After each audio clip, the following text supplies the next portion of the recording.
अस्सलाम वालेकुम जी। मेरा नाम मौज़म है और आज का जो टॉपिक है, पहले मैं आपको उसका थोड़ा सा पस मंज़र बताता हूँ, फिर मैं आपको उस एग्जैक्ट टॉपिक बताता हूँ। तो पिछले कुछ दिनों से हमारे पीटीआई और पीएमएलएन के दोस्तों में कुछ बहस मुबाहिसा चल रहा है। और हमारे जो पीटीआई पीएमएलएन के जो दोस्त हैं वो कुछ एग्जांपल्स देते हैं। फॉर एग्जांपल वो ये कहते हैं कि जी कि जब आप सुप्रीम कोर्ट का फ़ैसला जो है आपके ख़िलाफ़ आया तो आपको उस पर एतराज़ है, और जब आपके हक़ में आता है तो वो आपको कुछ पे एतराज़ नहीं होता। और उसकी मिसाल वो देते हैं कि जैसे कि नवाज़ शरीफ का जो इकामे का फ़ैसला आया था, या उनके पैनामा लीक्स का जो फ़ैसला आया था, तो वो नवाज़ शरीफ के ख़िलाफ़ था, आपके हक़ में था, तो आपने उस वक़्त तो कोई ऐसी बात नहीं कही। या फिर दूसरी मिसाल फॉर एग्ज़ाम्पल ये है कि जो अमेरिकन सफ़ीर हैं या ऑफिशल्स हैं वो साबिक़ा अपोजिशन से मिलते हैं तो आपको एतराज़ होता है, लेकिन अभी जो है अमेरिकन कांग्रेस वेमेन जो है वो इमरान खान से मिली है तो आपके कोई कोई एतराज़ नहीं है, तो वो कहते हैं कि जी अगर वो गलत था तो फिर ये भी गलत होना चाहिए। तो इस सिलसिले में मैं जो कहना चाहता हूँ वो ये है कि जो कंपैरिजन होता है वो एक थोड़ा सा 360 डिग्री के एंगल पे होता है, जिसमें आप जो है सफिशिएंट इंफॉर्मेशन जमा करते हैं और आप एक रैशनल कंक्लूजन पे पहुंचते हैं। तो यही है मेरा आज का टॉपिक, कि सबसे पहले तो ये है कि 360 डिग्री का एनालिसिस क्या होता है। आप में से बहुत सारे लोगों ने ग्रेजुएशन से कॉमर्स से ग्रेजुएशन की होगी, या अगर नहीं भी की तो शायद आप लोगों ने ज़माने तालिब इल्मी में 5 Ws और 5 Cs और रूट कॉज एनालिसिस और इस तरह की चीज़ें आपने पढ़ी होंगी। तो बेसिकली यही चीज़ें जब आप अपनी अमली ज़िंदगी में अप्लाई करते हैं तो वो एक 360 डिग्री का एनालिसिस हो जाता है। फॉर एग्ज़ाम्पल, अगर हम ये अकामा की बात करें, हम ये पूछें भाई ये अकामा क्या चीज़ होती है, ये क्यों होता है, ये क्यों लिया गया, क्या ये वैलिड भी था, और इससे क्या इम्पैक्ट हो सकता है।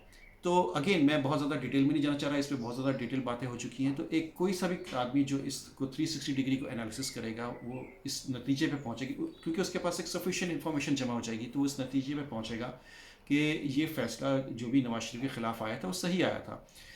और बिल्कुल इसी तरीके से अगर हम किसी दूसरे ये जो दूसरा इंसिडेंट मैंने बताया, जिसमें यूएस कांग्रेसमैन जो है वो आके इमरान खान से उन्होंने मुलाकात की, तो वो क्यों आके मुलाकात की, उसका मोटिव क्या था उसके पीछे। अगेन आप वही 5W के वाई, क्यों हुआ, कब हुआ, कैसे हुआ। तो वो जो हमारी यूके यूएसए की जो कांग्रेस वेमेन है वो पहली अफ्रीको वेमेन है, पहली ये दूसरी अफ्रीको अमेरिकन वेमेन है जो इस जगह पे पहुंची।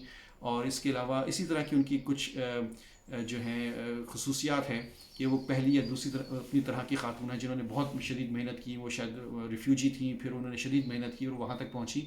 और वो चूँकि एक मुसलमान है तो वो भी एक यूएस में भी इस्लामोफोबिया से लड़ रही हैं।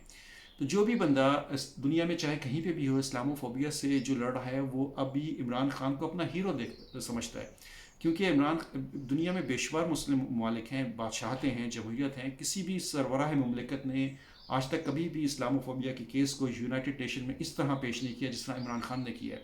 तो इस तरीके से कोई भी बंदा अपने अपने मुल्क में, यूएसए में, यूके में, स्वीडन में, फिनलैंड में, ऑस्ट्रेलिया में, अगर कहीं पे भी इस्लामोफोबिया से लड़ रहा है, चाहे उसका मज़हब कुछ भी हो, उसके लिए इमरान खान एक मशले राह है। उनसे मिलना, उनसे उनके तजुर्बे से इस्तेफादा हासिल करना, उनके ख़यालात को जानना उस बंदे के लिए ख़ुद भी एक लर्निंग प्रोसेस है। तो वो इन मकासद के लिए इमरान खान से मिली थी। और इसमें ये कोई बताने की बात नहीं है, आप उस बंदी की हिस्ट्री पढ़ लें, उसको देख लें वो क्या कर रही है वहाँ पे, तो आपको एक चीज़ सब सच समझ आ जाएगा।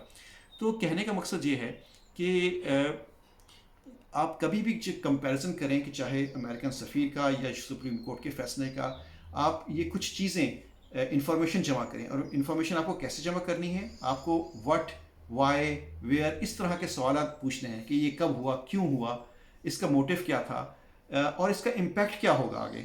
तो आपके पास एक सफिशेंट इंफॉर्मेशन जमा होगी, और जब आपके पास सफिशेंट इंफॉर्मेशन जमा होगी तो आप जो हैं एक राशनल डिसीजन या राशनल कंक्लूजन पे पहुंच सकते हैं।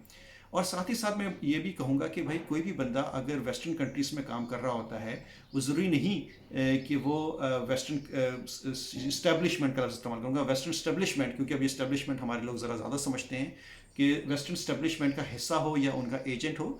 मैं यहाँ तकरीबन 20 साल से यूके में रह रहा हूँ, लेकिन मैं नहीं समझता कि मैं जो हूँ यहाँ के कोई एजेंट हूँ। अगर मैं पाकिस्तान में जाऊँगा या नवाज शरीफ से मिलूँगा या इमरान खान से मिलूँगा तो इसका मतलब ये नहीं है कि मैं कोई साजिश कर रहा हूँ। बेशुमार लोग हैं, हज़ारों लाखों में हैं लोग جو یہاں پہ کام کرتے ہیں اور جو انفیکٹ جو یہاں کے اپنے لوگ ہیں جو یہاں صدیوں سے رہ رہے ہیں، وہ بھی اگر آپ کسی سے ملتے ہیں تو اس کا یقیناً یہ مطلب نہیں ہوتا.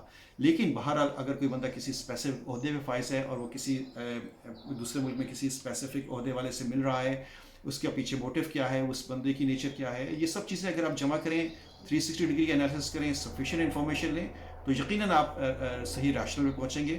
بجائے اس کے کہ آپ یہ کہیں کہ یہ فیصلہ جب سپریم کورٹ کا فیصلہ آپ کے حق میں آتا ہے تو وہ صحیح ہوتا ہے، جب آپ کے خلاف آتا ہے تو وہ صحیح نہیں ہوتا. یہ ایک بہت ہی ہائی لیول کی اسٹیٹمنٹ ہے. اس کے انڈر لائنگ انفارمیشن جو ہے ان کو آپ کو اسیس کرنے کی ضرورت ہے. تو بہرحال کنکلوژن یہ ہے کہ کسی بھی کوئی بھی چیز کمپیریزن کرنی ہو، کوئی بھی اپنا کنکلوڈ کرنا ہو، 360 degree analysis is necessary to reach a rational conclusion. Thank you.